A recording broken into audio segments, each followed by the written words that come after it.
Hey guys, we're back with Brawler Bash Game 4. I'll be taking on Undead Legions. Our scenario is going to be Blood and Glory. For ours, you get 1,000 victory points if you break your opponent first, 500 victory points if you break your opponent second. So it's not automatically win if you break your opponent. I also want to mention my opponent will be fellow YouTuber Tunasandwichify, if I pronounced that right. And take a look at my list again. I'm sure you're familiar with my list by now. So I'll just basically tell you my objective is going to be I need to claim table quarters, so I'll get 500 victory points with Fortitude. So also I will get to Vanguard. One of my core units was just going to be obviously my Savage Orc Biggins. His objective will be to try to kill my general. Here we're going to have the Undead Legions list. I've only played against them one time. That was in the practice. Well, it was a tournament back in December. I'll eventually get the battle reports up for those, so I won't spoil that.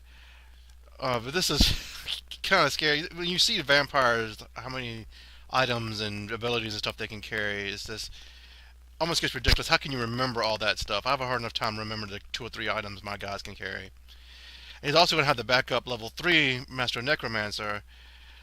So he's going to have a good amount of magic. He's going to have a level 2 vampire as well with Lord Vampires. This is going to be a, ton of magic. I almost wish I still had the double ones objective card left over that I used against the Skaven. His core unit's going to be the basic stuff, just basically chaff. I mean, he's got tons of little units of chaff here in his core. The little real bulk of his army is going to be his Hell Knights, his Terrorgeist. He's going to have 2 of the new units that are allowed to take the Morghast Archive, I think they're called. And I've never seen these before. They were making me nervous. I thought they were like 2 separate units of like big flying monsters. So I really wasn't prepared to understand how to take these guys on. And of course the Casket of Skulls, which more magic, and I have to be careful of where I place my chaff because Casket of Skulls can easily just tear up an Orc and Goblin army because of all the little small units we have. So let's take a look at his deployment. On his right, he's basically going to have all his small little throwaway units and the 3 Vargeist. Those 3 wolves are Vargeist. And he's got his Master Necromancer and the unit of skeletons back there. So basically he's splitting his forces in 2 where everything's going to be weighted towards the left.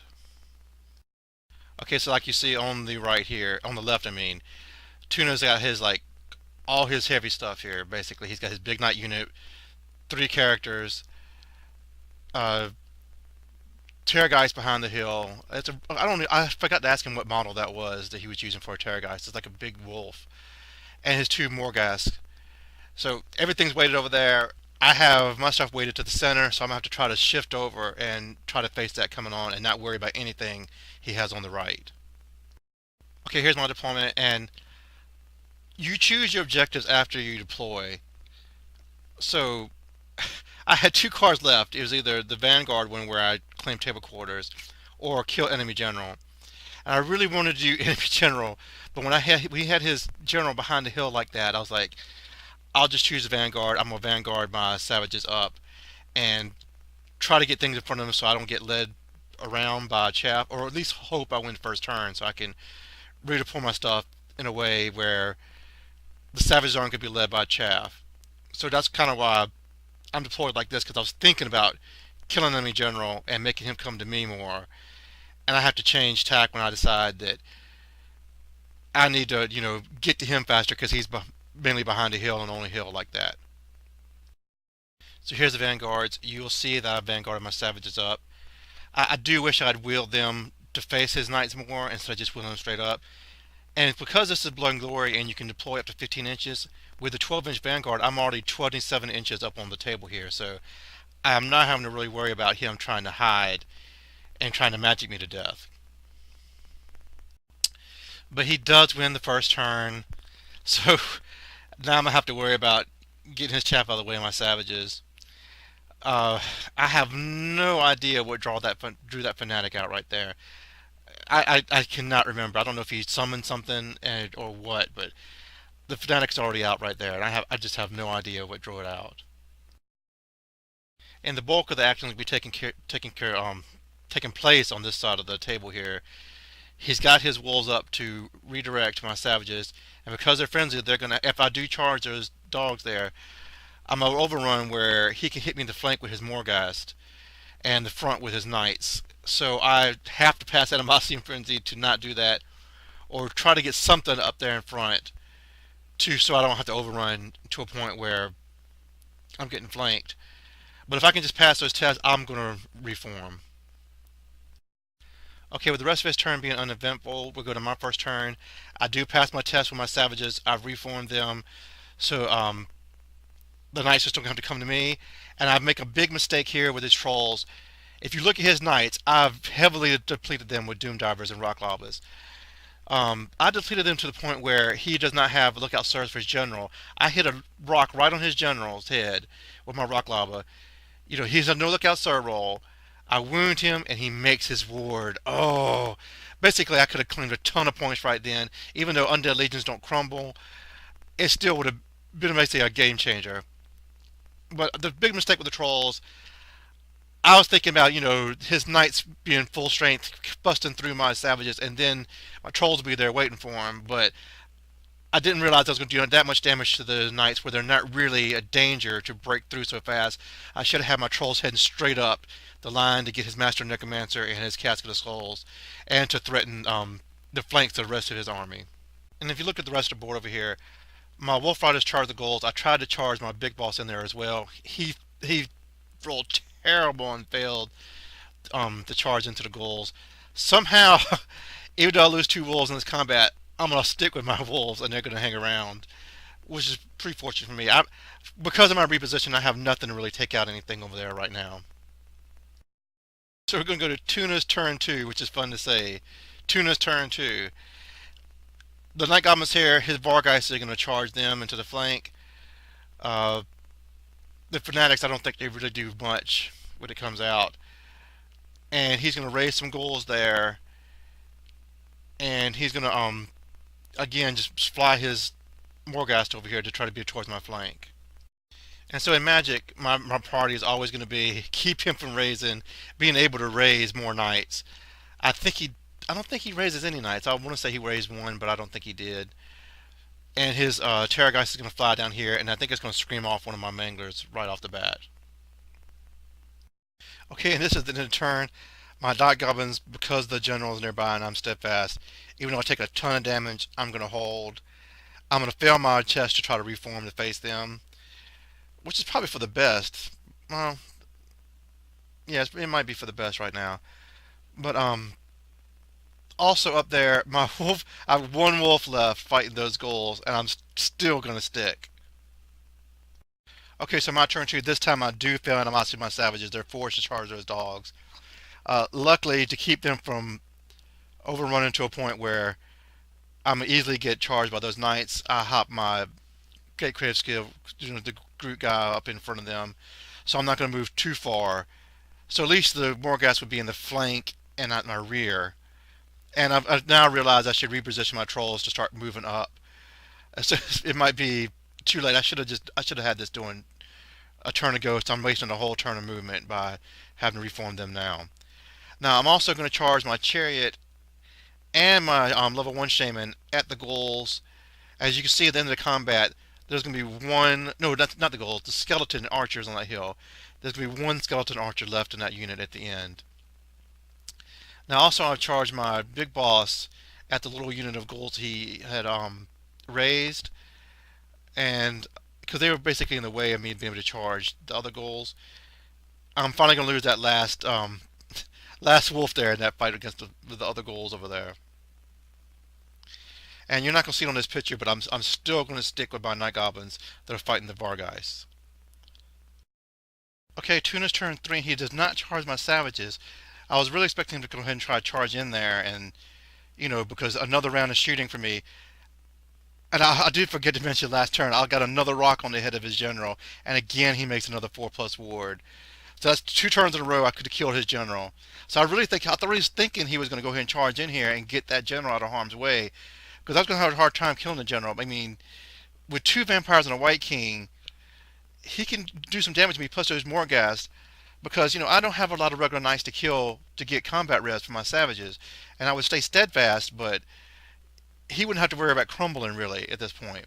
But instead, he charges his ghouls into flanking my chariot and the other ghouls at my big boss. And as we go into magic, he's gonna have that template is purple sun. He's trying to throw that at my savages, so that's why he didn't charge them in. He was hoping to get a purple sun off and thin down their ranks. But instead he only rolls I think a 3 or something, so it only goes 6 inches. So it's kind of stuck there in the middle in no man's land. I see that big long line of dead knights. That's the way I like Doom Divers to work. Just kill a lot of knights. So between these and the Bretonnian's last turn, my Doom Divers work in overtime. And I think it looks like I also got some damage done to his level 1 vampire. I think the Doom Diver, when I was dividing up hits, it was able to get a wound through on his regular level 1, not level 1, level 2 vampire. So when we finish combat, I'm going to lose my big boss and my chariot and level 1 shaman. They don't have a lot of, good attack stuff. I thought I could at least kill that one skeleton archer. I was not able to do it. So I break with both of those units. He's not able to run me down with his skeleton archer. I just wanted to kill the one archer. Oh.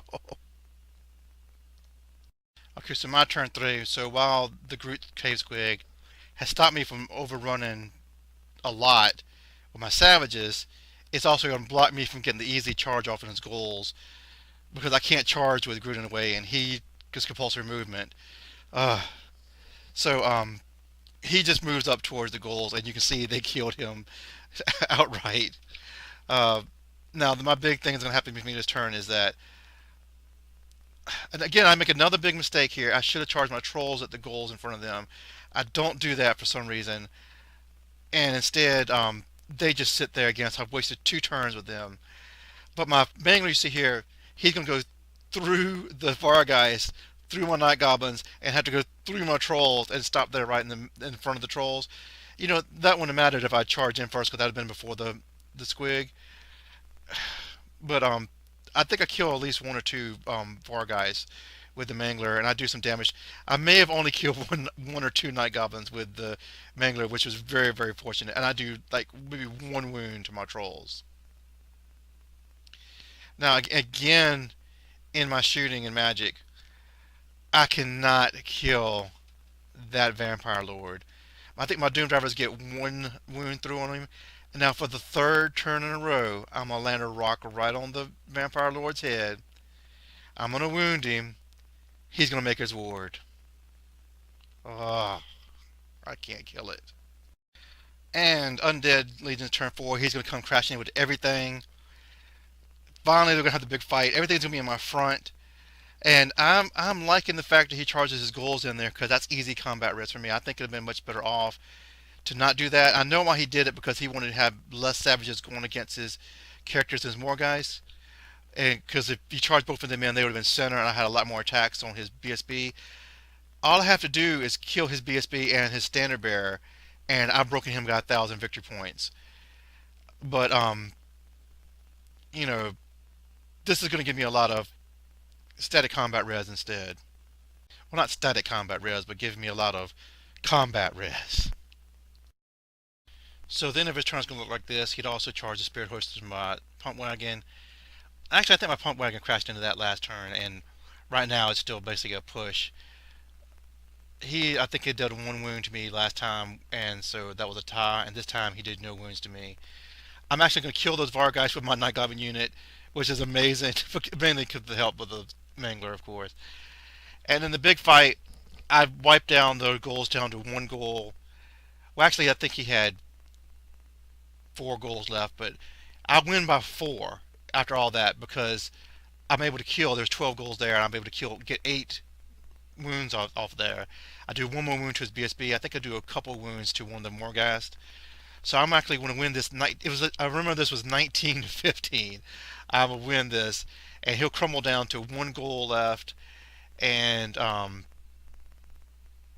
think this is where he gets the 2nd wound on his BSB from the crumble, and he adds 1 wound to his lower and 1 wound to his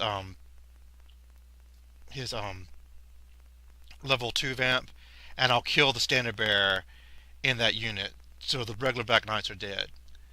So now all I have to do is get 1 wound on his BSB to break him. Okay, I think this is the end of my turn 4. I think we very early tried to start turn 5, but we had to stop. But basically, he had gotten Doom of Darkness off on my savages on his turn. But since I won combat at that time, it didn't matter. But now on the bottom of my turn, he'll win because I've only got one goal to kill for combat res. And I do kill his level 1 vampire, but I cannot take out his BSB. So I do not break him. Now he's going to break my savages because I'm -4 leadership because of Doom of Darkness and some kind of special ability he had. So I'll be on 5 with a reroll. I'm going to fail it. I'm going to get ran down, and he's going to come into my bunker here. I don't think the Morghast was in there. I think it was just his vampires. Well, his vampire and his BSB. Trolls look like they've taken out a couple units of ghouls up there. Uh, and his spirit host has taken out my pump wagon. But basically, the game ends like this. And I'm going to make another gigantic blunder. My objective is table quarters based on fortitude. Now he has a banner up there with his skeletons on the upper right. I have a banner of my Undead Goblins on the lower right. Now, with the vampires in my bunker fighting each other, that is in the upper left quadrant. My mind just thinks, oh, they both have fortitude. This is a contested quarter, so I don't get my objective. I'm completely an idiot because it's based on highest fortitude. I've got fortitude 4 in that unit. He's got fortitude 3 with a BSB and a general. I have a BSB, general, and banner. I should have got my 500 points. I completely forget. I just completely my mind just wasn't thinking. So I screwed myself out of 500 points. I screwed myself out of 500 points the other game by not fleeing, and I screwed myself out of 500 points this time by just my mind not realizing I had more fortitude there. So, uh, so basically, this is I guess, a draw. I mean, really, we both lost because these are some very bad scores to have in a game. And mainly it's because we only did like a little bit, maybe over 4 turns. Uh, I think it's just Magic was taking so long and all the maneuvering we were doing. But and also it was the first game of the day. And the first day on a Sunday, I guess you're just so tired and worn out. I don't know, and that's why I forgot about my 500 points I should have gotten. I think he remember. I think he said he gave me half points for something, and I shouldn't have got half points for. But basically, I screwed myself at least over 400 points. But yeah, when he loses his 200 points for his Undead Legion, he's only got 1495. I have 1196. These are very bad scores. And it was a real fun game. I had 3 rocks on his general. Any of them he fails his 4+ ward. Most likely his general's dead. And not only did I get his general, the 100 points for killing his general, I get 1,000 victory points for breaking him because neither one of us broke each other. I'm still fortitude 5. He's fortitude 4. We don't break each other. So we screwed ourselves over a ton of points. If we played turn 5, most likely he would have broke my bunker during the full turn. I think I could have held out for one more turn, one more combat phase at least. So we had 0 time left, so we couldn't even start that turn because the rules are you stop when the time runs out, so you don't get to finish your turn like we used to be able to do. So if we started turn 5 with like a couple minutes, we usually shouldn't do that. But if we started turn 5, we should finish turn 5 before we stop. But they changed the rules, so there was no point in starting turn 5 because I was never going to be able to get my bottom of my turn.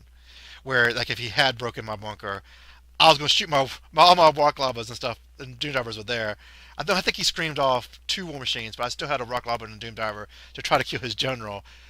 So I would have won the bottom of my turn. So even despite this result here, it was still a fun game. I want to thank Tunasandwichify for the game. And I want to say I did not realize that's who I was playing until I got home and I looked at your army list. I was like, oh my god, that was Tunasandwichify. I had no idea. I'm sorry. I hope you guys enjoyed this. Feel free to subscribe or like or comment.